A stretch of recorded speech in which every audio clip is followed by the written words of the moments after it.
ফিলিস্তিন রাষ্ট্র না হওয়া পর্যন্ত নিরস্ত্রীকরণের প্রস্তাব প্রত্যাখ্যান হামাসের।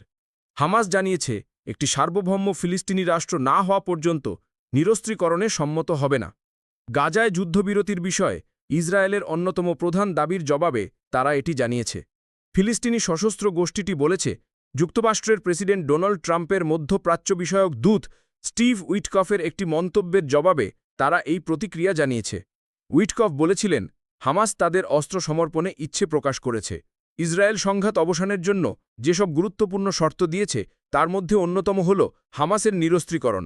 যুদ্ধবিরতির ও জিম্মিদের মুক্তির জন্য ইসরায়েল ও হামাসের মধ্যকার পরোক্ষ আলোচনা গত সপ্তাহে থমকে গেছে।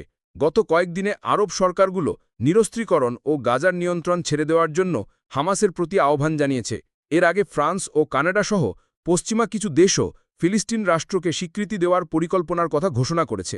যুক্তরাজ্য বলেছে, ইসরায়েল সেপ্টেম্বরের মধ্যে কিছু নির্দিষ্ট শর্ত পূরণ না করলে তারা এটি করবে।